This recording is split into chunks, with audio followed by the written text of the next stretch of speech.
بسم اللہ الرحمن الرحیم۔ باب الذی یجامع ولا ینزل، یہ باب ہے اس بارے میں کہ آدمی بغیر انزال کے جمع کرے تو اس کے اوپر غسل واجب ہے یا نہیں۔ مسئلہ تھوڑا سا مشکل لیکن اتنا مشکل بھی نہیں ہے، اختلافی ہے۔ شروع میں آپ دیکھیں گے تو اختلاف ایسا لگتا ہے کہ بہت شدید ہے، لیکن اب سب کا اجماع ہے اس وقت، بلکہ دور صحابہ میں اس پہ اجماع ہو چکا تھا کہ اگر ختان سے مل گیا تو غسل واجب ہے، انزلا او لم ینزل، انزال ہو نہ ہو جمع میں غسل واجب ہو جائے گا، انزال ہو یا نہ ہو۔ اسی پر صحابہ کا، فقہا کا، محدثین کا اجماع ہے، اور بعض اصحاب ظواہر یہ کہتے ہیں کہ نہیں، غسل جو ہے انزال ہی سے واجب ہوتا ہے، لیکن اب ان کا اختلاف اجماع کے لیے کوئی نقصان دہ نہیں، کیونکہ وہ لا یوبا بہ کی منزل میں سمجھ۔ شروع میں بہت سے جلیل القدر صحابہ کرام، جس میں حضرت ابن عباس ہیں، حضرت ابی بن کعب ہیں، حضرت زبیر بن عوام ہیں، حضرت طلحہ ہیں، حضرت علی جیسے لوگ ہیں، یہ لوگ اس بات کے قائل تھے کہ بغیر انزال کے غسل واجب نہیں ہوتا، سمجھ۔ لیکن پھر اس کے بعد خود مدینے میں جو انصار تھے، مدینے کے رہنے والے انصار کا یہ موقف تھا کہ پہلے کہ صرف انزال سے غسل واجب ہوتا ہے، لیکن پھر انہوں نے بھی اس سے رجوع کر لیا اور سب کا اتفاق ہو گیا کہ انزال ہو نہ ہو، مجامعات اگر پائی گئی تو جو میں نے بتایا اذا جاوز الختان الختان تو غسل واجب ہو جائے۔ اس میں یہی ہے، تھوڑا تفصیلی ہے اور بحث اچھی کی ہے انہوں نے، آپ پڑھیں گے تو بات سمجھ میں آ جائے گی انشاءاللہ۔ شروع میں انہوں نے وہ احادیث ذکر کی ہیں جس سے یہ ثابت ہوتا ہے کہ بغیر انزال کے غسل واجب نہیں ہوتا، اور بڑی سری حدیثیں ذکر کی ہیں۔ اسی میں وہ حدیث بھی ذکر کی ہے جس کو آپ نے ہدایہ میں پڑھا ہے، الماء من الماء، سمجھے؟ وہ تو آپ نے ایک حدیث پڑھی ہے، انہوں نے تو حدیثوں کے انبار لگا دیے۔ سمجھ میں آتا ہے کہ کتنے ذہین آدمی تھے۔ چلیے ملائیے تو آپ کو سمجھاتے ہیں۔ زید بن خالد جوہنی کہتے ہیں انہ سأل عثمان بن عفان عن الرجل یجامع فلا ینزل، کہ انہوں نے عثمان غنی رضی اللہ تعالی عنہ سے پوچھا اس شخص کے بارے میں جو مجامعات کرے اور انزال نہ ہو، قال لیس علیہ الا الطہور، طہور بمانے توضی، وضو۔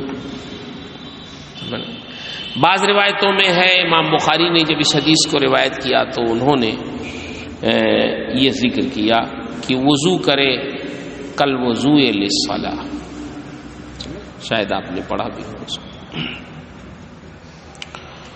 کہ حضرت عثمان نے یہ فتویٰ دیا کہ لیس علیہ الا الطہور، اس پر صرف وضو ہے، غسل نہیں۔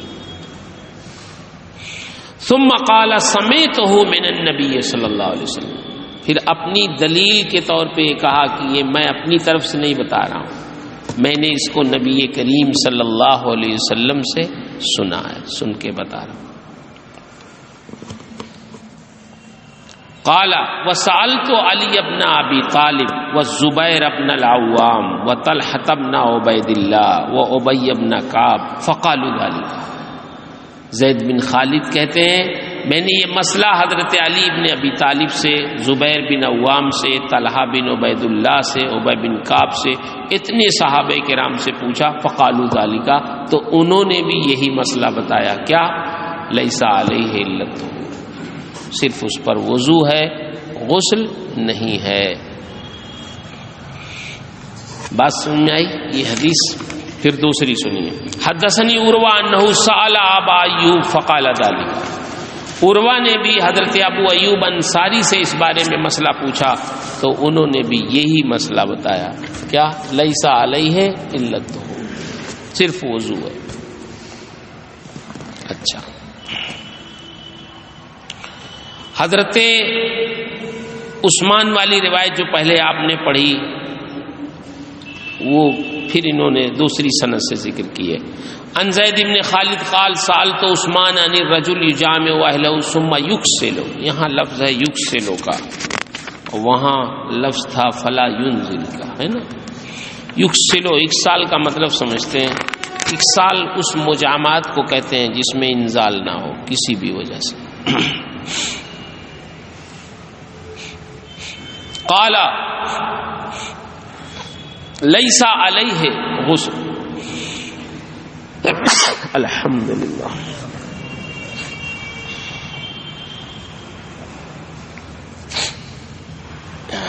یہدیکم اللہ. تو حضرت عثمان نے کیا فرمایا؟ لیس علیہ غسل. وہاں انہوں نے کہا تھا لیس علیہ الا الطہور، یہاں صراحت کے ساتھ فرمایا کہ اس پہ غسل نہیں. فاتیت الزبیر بن العوام وابی بن کعب فقال مثل ذلك عن النبی صلی اللہ علیہ وسلم.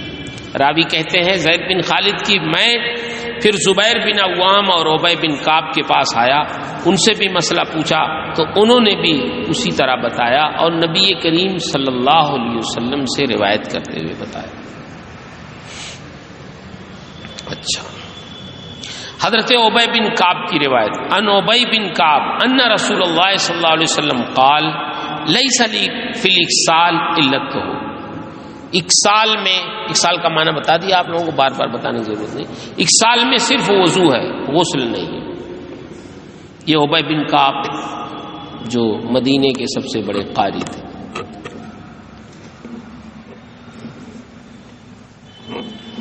میں نے ایک جگہ تقریر میں ایک صاحب سے کہہ دیا آپ کا گھر کہاں ہے؟ آپ کا؟ اچھا، آپ کا گونڈا. سنبل میں مولانا فاضل صاحب ہیں، انہوں نے ایک جلسہ کیا تھا، امین میاں صاحب کو بھی بلوایا تھا، میں بھی گیا تھا. تو وہ قرات کا مدرسہ کھولا تھا. میں نے تقریر میں کہہ دیا کہ کیا نام رکھا مولانا فاضل صاحب؟ اب تو آپ نے کچھ نام رکھ ہی دیا ہوگا.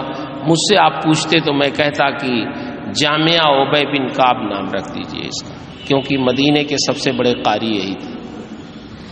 تو نام بھی کچھ مناسبت سے ہو نا، قرات کا مدرسہ ہے تو کچھ پتہ چلے. تو انہوں نے کہا حضرت نام تو معلوم نے کیا بتایا، رکھ دیا. تو چلو رکھ دیا، کوئی بات نہیں، لیکن نام بھی کچھ مناسبت سے ہونا چاہیے. ٹھیک. تو لوگ اپنے پیر صاحب سے آگے بڑھتے ہی نہیں نام رکھنے میں. کچھ اور اوپر جائیے، صحابہ تک جائیے، وہاں بھی جائیے. تو امین میاں صاحب کو بات لگ گئی. تو جب میں تو تقریر کر کے مجھے جلدی تھی ٹرین پکڑنا، لیکن میں گاڑی میں بیٹھ رہا تھا. تو وہ بیٹھے تو انہوں نے کہا بھائی مولانا مسعود احمد برکاتی نے ایک بات کہی تو کٹنی تو نہیں چاہیے. تو اگر مدرسے کا نام رکھ دیا تو میں ایک بہت بڑا ہال بنواؤں گا، اس کا نام وہی رہے گا جو مولانا نے کہا. تو اور پھر اس کے بعد ایک جگہ جالون میں ملے امین میاں صاحب، تو فرمانے لگے مولانا دیکھیے میں نے کہہ بھی دیا ان سے کہ بنواؤں گا، آج تک وہ انہوں نے اسٹیمیٹ نہیں بتایا کہ کتنا پیسہ. میں پیسہ دینا چاہتا ہوں، کوئی لینے والا نہیں. میں نے کہا حضرت آپ سے مطالبہ تھوڑی کوئی کرے گا، دے دیجیے گا. وہ لوگ تو خیر بہت اسی ذہن کے لوگ ہیں، بہت بہت خانقاہوں میں وہ لینے والا نہیں، وہ سب دینے والے لوگ۔ جماعت اہل سنت میں کوئی بھی عالم اگر بیمار ہوتا ہے بہت سیریس اور ان کو معلوم ہو جائے کہ علاج معالجے میں کمی ہے تو وہ لوگ بہت زور دیتے ہیں اچھے علاج کرانے پر، اور دلی تک علاج کرواتے ہیں اس کو، اور اخراجات بھی برداشت کرتے ہیں۔ کئی نظیریں میرے پاس ہیں، خود میں جانتا ہوں، نام نہیں لوں گا۔ ایک مولانا صاحب پڑھاتے تھے لکھنؤ میں، وہ بیمار ہو گئے، مدرسے والوں نے ان کو ان کے گھر بھیج دیا، ادھر بہار میں پورنیا یا کہاں، پورنیا۔ تو اشرف میاں صاحب عرس میں ملے، انہوں نے کہا مولانا بتائیے، مدرسے والوں کی ذاتی جب تک ٹھیک تھے تب تک ان سے کام لے رہے تھے، اور لکھنؤ جیسے شہر میں تھے، بیمار ہو گئے تو ان کے گھر دیہات میں چھوڑ دیا کہ مر جائیں۔ دیہات سے لوگ بیمار ہوتے ہیں تو لکھنؤ آتے ہیں علاج کے لیے، اور لکھنؤ میں آدمی بیمار ہوا تو ان کے گھر لے جا کے چھوڑ دیا۔ یہ ہے دنیا۔ تو ان لوگوں نے خیر علاج کروایا، خیر وہ زیادہ دن تک نہیں باحیات رہے، لیکن جو ہو سکا ان سے کیا انہوں نے۔ یہ انسانیت ہونی چاہیے۔ ایک بار عرس میں وہ قرات کا مقابلہ وہاں ہوتا ہے نا، تو میں بھی تھا، حضرت مصباحی صاحب بھی تھے، تو ہم بھی قاری ہیں، سند والے قاری۔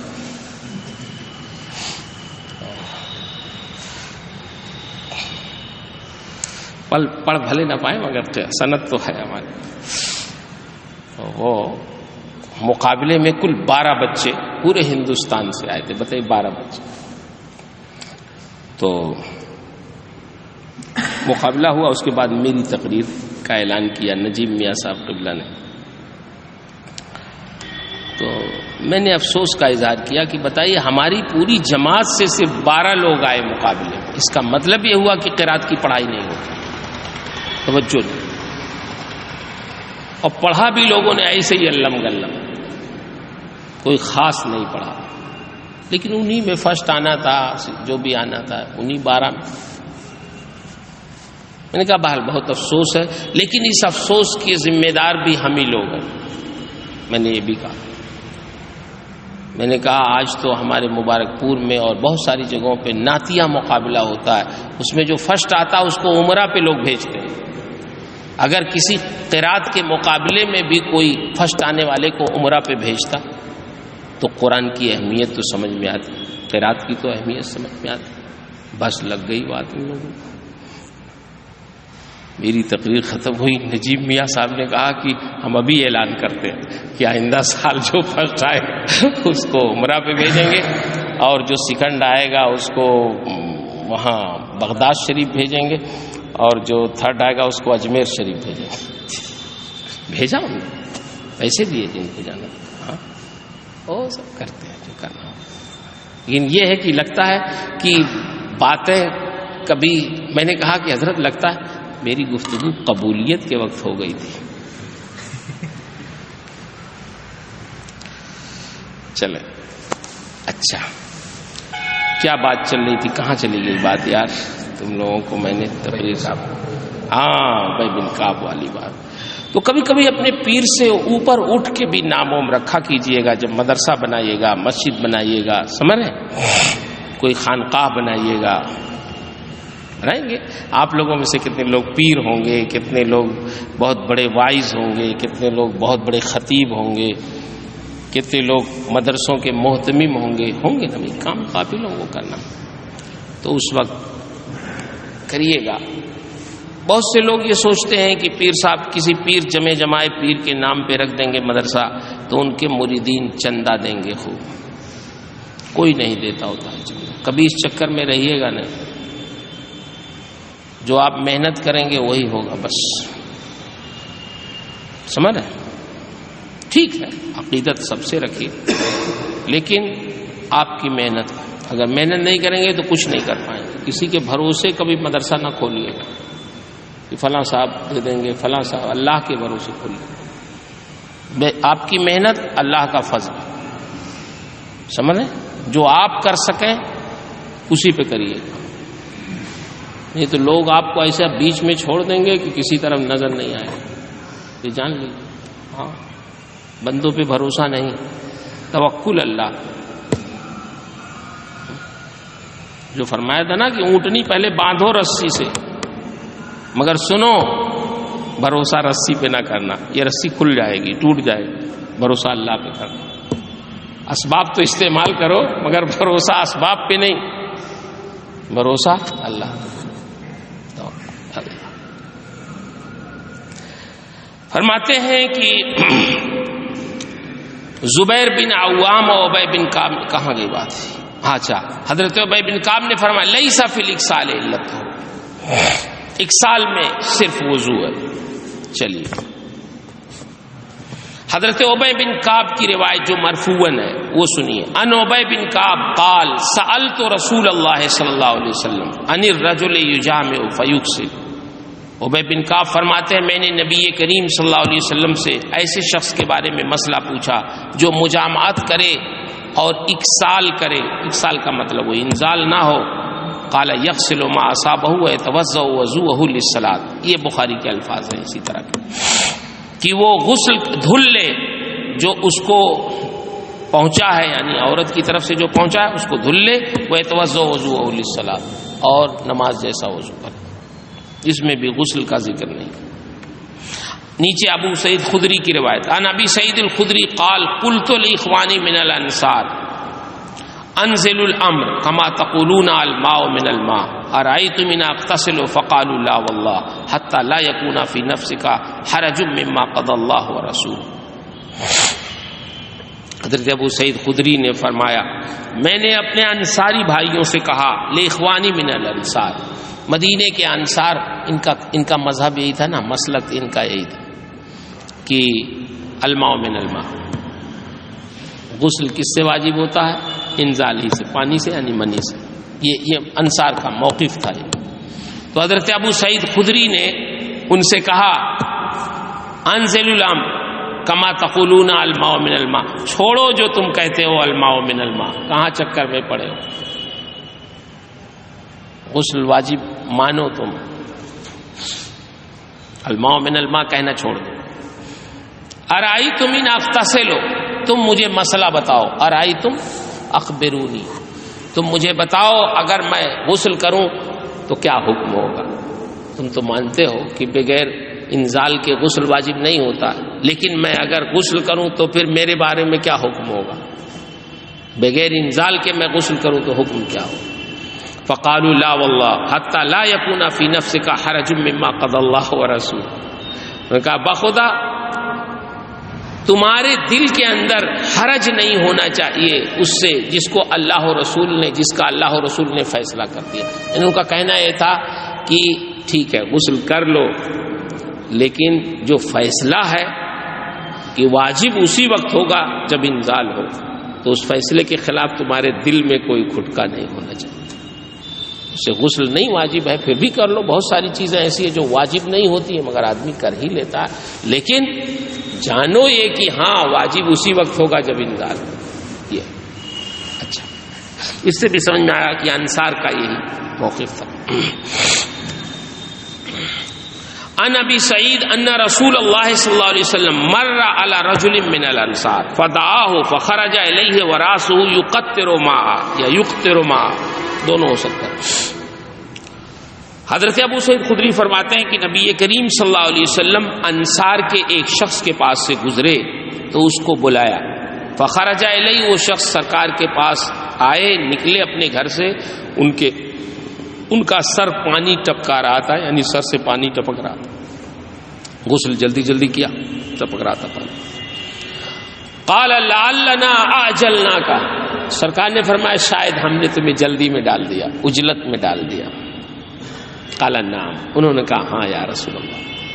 یہ سب کنائے کے الفاظ، سمجھیے آپ لوگ بڑے آدمی بڑے ہو گئے. قال اذا اوجلت او قحطت اي فقد ماؤك فعليك الوضوء. سرکار نے ارشاد فرمایا کہ جب تمہیں کوئی جلدی ہو جائے او اقحتا یا قحط پر، قحط یہ کنایا اس بات سے کہ تم جمع میں مصروف ہو اور ہم نے بلا دیا تمہیں اور انزال نہیں ہوا، تم چلے آئے ہمارے بلانے پہ، تو قحط کا مطلب ہے اے فقدا ماؤ کا، خود اس کی تفسیر ہے، یعنی تمہارا پانی غائب ہو گیا، یعنی مراد یہ انزال نہیں ہوا۔ فعلیک الوضو، تو تمہارے اوپر صرف وضو ہے، یہی بتانا کہ بغیر انزال کے مجامات کی تو غسل نہیں ہے بلکہ کیا ہے، وضو ہے۔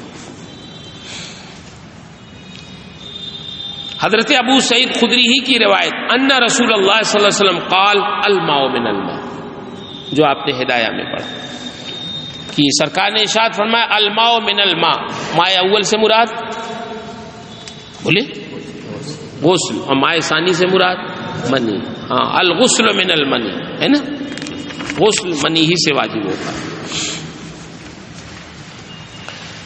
اچھا، حضرت ابو ایوب انصاری سے بھی اسی طرح کی روایت ہے سرکار سے۔ حضرت ابو ہریرہ کی روایت سنیے، ان ابی ہریرہ قال بعث رسول اللہ صلی اللہ علیہ وسلم الى رجل من الانصار فابطا، حضرت ابو ہریرہ سے مروی ہے کہ سرکار نے بھیجا انہیں ایک انصاری شخص کے خدمت میں، فابطا، تو انہوں نے دیر کیا، یعنی حضرت ابو ہریرہ کو بھیجا جاؤ ان کو بلا لاؤ، تو جب حضرت ابو ہریرہ پہنچے تو بلایا ان کو تو دیر میں نکلے وہ اپنے گھر سے۔ فقال ما حبسک، حضرت ابو ہریرہ نے کہا کیا، کس چیز نے تمہیں روکا، تاخیر کیوں ہوئی؟ قال کنت اصبت من اہلی، تو انہوں نے کہا میں اپنے اہل کے پاس تھا، مراد کنایا ہے کہ جمع میں مصروف تھا۔ فلما جاء رسولک، ہاں یہ سرکار سے بات ہو رہی، یہ سرکار نے فرمایا کیوں تم نے دیر کی، کیا ہوا؟ تو انہوں نے کہا یا رسول اللہ میں اپنے اہل کے پاس تھا، اصبت بمانا جامعت، فلما جاء رسولک اغتسلت، تو جب آپ کے قاصد پہنچے تو میں نے پھر غسل کیا، ولم احدث شیئا، اور کوئی نیا کام میں نے نہیں کیا، پھر غسل کیا، جلدی سے آپ کی خدمت میں آ گیا۔ فقال رسول اللہ صلی اللہ علیہ وسلم الماء من الماء والغسل علی من انزل، سرکار نے فرمایا کہ غسل تو منی ہی سے واجب ہوتا ہے اور غسل اسی پر واجب ہوتا ہے جس سے انزال ہو۔ سمجھ رہے ہیں؟ کتنی ساری روایتیں کتنی صریح ہیں جو دلالت کرتی ہیں اس بات پر کہ اگر انزال نہ ہو تو صرف وضو ہے اور غسل نہیں ہے۔ بات سمجھ میں آ رہی؟ اور راویوں میں حضرت ابو ہریرہ جیسے لوگ، حضرت ابو ایوب انصاری جیسے لوگ، حضرت ابو سعید خدری جیسے لوگ، حضرت ابی بن کعب جیسے لوگ، زبیر بن عوام جیسے لوگ، طلحہ بن عبید اللہ جیسے لوگ، سمجھ رہے ہیں؟ پھر کیا فرمائیں گے آپ؟ مدینے کے انصار کا بھی مسئلہ، تو ان تمام روایتوں سے یہ سمجھ میں آتا ہے کہ غسل واجب نہیں ہے۔ اب امام طحاوی کا فیصلہ سنیں۔ قال ابو جعفر فذهب قوم الى ان من وطئ في الفرج فلم ينزل فليس عليه غسل، امام طحاوی فرماتے اسی لیے کچھ لوگ گئے ہیں اس بات کی طرف کہ جس نے شرمگاہ میں وطی کی، غیر شرمگاہ کا مسئلہ تو الگ ہے، اس پر زیادہ بحث نہیں، فلم ينزل، اور انزال نہ ہوا تو اس پر غسل واجب نہیں ہے۔ سمجھ رہے ہیں؟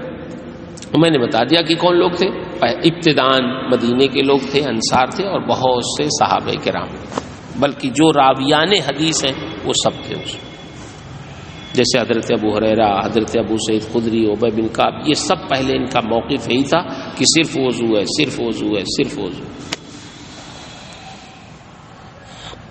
دیکھیے دین میں کیسی وسعت ہے نا، اختلاف، کوئی باب ایسا ہے جس میں اختلاف نہیں۔ ہمارے ہاں لوگ اختلاف سے کتنا گھبرا جاتے ہیں، کیوں ایک دوسرے پہ اتنا ناراض ہو جاتے، بولیے، ایک دم برسر پیکار ہو جاتے ہیں، چاہتے نہیں کہ یہ زمین پہ زندہ رہیں، بس چلے تو قتل کر دیں، ایسے ناراض ہو جاتے ہیں۔ اختلاف سے نہیں گھبرانا چاہیے، نہیں، نہ لب و لہجہ خراب کرنا چاہیے، سمجھ رہے؟ کسی سے بھی آپ کی رائے کے خلاف کوئی اگر کوئی فتویٰ دے، آپ کے فتوے کے خلاف، یا آپ نے کوئی رائے دے دیا اس کے بالکل صریح خلاف کوئی کہہ رہا ہو، مت ناراض ہوئی، حق ہے آدمی کو، آپ کے خلاف کوئی رائے دے سکتا ہے۔ اگر آپ ایسے ہی ایک دم چراغپا ہو جائیں گے تو پھر کوئی کام نہیں کر پائیں گے. آپ اتنی کوشش، اتنا اپنے اندر ہمت رکھیے کہ آپ کے سامنے کوئی گالی بھی دے دے تو آپ اسے برداشت کر سکیں. اس کا جواب گالی سے نہ دے کے آپ سوچیں کہ ایسا ہو سکتا ہے، یہ بھی زندگی میں کبھی موقع آ سکتا، تب کوئی کام کر پائیں گے. نہیں تو آپ ایک دم گرم ہو گئے اور 10 گالی اس کو بھی دے سکتے ہیں، آپ با اختیار ہیں. لیکن جب با اختیار ہو تبھی تو معاف کرنا زیادہ اچھا لگتا ہے. سمجھ؟ بے اختیار ہے تو معافی کرنا، اور کریں گے کیا؟ گدا گر تواضع کند خوی ہوست، بادشاہ تواضع کرے تب اچھا لگتا ہے. وہ فقیر کو بیچارے کو تو تواضع کرنا ہی کرنا ہوگا، جائے گا کہاں؟ سمجھ؟ گھنٹی لگ گئی. چلے، تو جو ہماری جماعت کی ایک عادت ہے کافی برہم ہو جانا، ایک دوسرے کے خلاف بہت برا بھلا لکھنا. چلو کبھی ایسا ہو سکتا ہے، چوک بھی ہو جاتی ہے کسی سے بھی ہو سکتا ہے، تو اس کو حسن ظن پہ محمول کرنا چاہیے. ٹھیک ہے، کچھ ہو گئی ہوگی، کوئی موقع ایسا رہا ہوگا، بیچارے پھنس گئے ہوں گے، سب کریے، برداشت کیجیے ایک دوسرے کو، ورنہ جماعت میں انتشار بہت ہوگا. اسی لیے کام نہیں ہو رہا. دیکھیے لے دے کے اشرفیہ ہے، بد مذہبوں کے 50 مدرسے اتنے بڑے بڑے، ہم لوگ آپس میں ایسا لڑ بھیڑ رہے ہیں. یا اللہ رحم فرما. اس کے لیے ٹائم بہت ہے ہمارے پاس ان کاموں کے. دیکھیے کتنا تیز ہو جاتا ہے. تو آپ ایسے مت ہوئیے گا. آپ سے یہی سمجھانا ہے، بتانا ہے کہ آپ متحمل بنیے، سمجھ رہے ہیں، اور اختلاف سے مت گھبرائیے. آپ کی کوئی مخالفت بھی کرے تو ٹھیک، بھائی حق ہے، دنیا ہے، یہ کیسے ہو سکتا ہے؟ اسی لیے حکومت میں حزب مخالف ہوتے ہیں. حزب مخالف اسی لیے حکومت میں رہتے ہیں، بایاں بازو، کہ کوئی فیصلہ ہی کرتے ہیں فوراً مخالفت کرتے ہیں. اگر مخالف نہ ہو تو آدمی خود سر ہو جائے، جو چاہے گا کرے گا. مخالف بھی رہنا ضروری ہے، تب آدمی سنبھال کے پیر رکھتا ہے. یار ابھی کھنچائی ہو جائے گی، ابھی بدنامی ہو جائے گی، ابھی فلاں صاحب اٹھ جائیں گے ہمارے خلاف. تو اگر مخالفت نہ ہو تو آدمی پھر اصلاح نہیں کر پائے گا.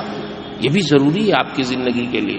تو گھبرانا نہیں چاہیے اس سے، اختلاف سے. ہاں نیت صحیح رکھیے، بلا وجہ کسی کو تنگ پھنگ مت کیجیے، اپنا کام کریے اور ذہن اچھا رکھیے برداشت کرنے کا، اور حسن ظن رکھیے، سوئے ظن نہ رکھیے کسی کے بارے میں، خاص کر اپنی جماعت کے اندر. وہ آپ کا پیر نہ ہو، آپ کا استاذ نہ ہو، لیکن سنی ہو تو اس کی قدر کریے، اس کی خدمتوں کو سراہیے. تھوڑا سا بھی کرا ہو تو اس کی تعریف کیجیے، اس کی خدمتوں کو سراہیے. جو ہو سکے آپ سے کچھ نہیں کر سکتے ہیں تو کلمہ خیر کہیے، اعتراف کیجیے کہ فلاں صاحب نے کام کیا. اس سے اگر کوئی چوک ہو جائے تو ان الحسنات یذہبن السیئات، اس کی خوبیوں کے صدقے میں اس کی خامیوں پہ پردہ ڈال دیجیے. نہیں سمجھ؟ ایسا نہ 1 منٹ میں سب اکھاڑ کے رکھ دیجیے. نہیں سمجھ؟ جیسے دیکھیے مفتی موتی الرحمان صاحب ہماری جماعت کے بہت بڑے عالم، کہیں مسئلہ گاڑی پھنستی ہے مناظرہ کرتے ہیں، وہی پھر کوئی نظر نہیں آتا اور ان کو بھی لوگ نہیں چھوڑتے. یہ کیا بات ہے؟ ہمارے وہ استاد نہیں ہیں، لیکن آڑے وقت پہ تو کام آتے ہیں نا جماعت کے. بھائی بد مذہبوں سے لڑتے ہیں. تو میں کہتا ہوں اگر چوک بھی ہو کوئی تو بھی ایسے لوگوں کو نظر انداز کر کیا جاتا ہے. ہاں دنیا میں اگر آپ یہ تلاشیں کہ کوئی ایسا مل جائے جس کے اندر کوئی کمی نہ ہو، پھر آپ تلاشتے رہ جائیں.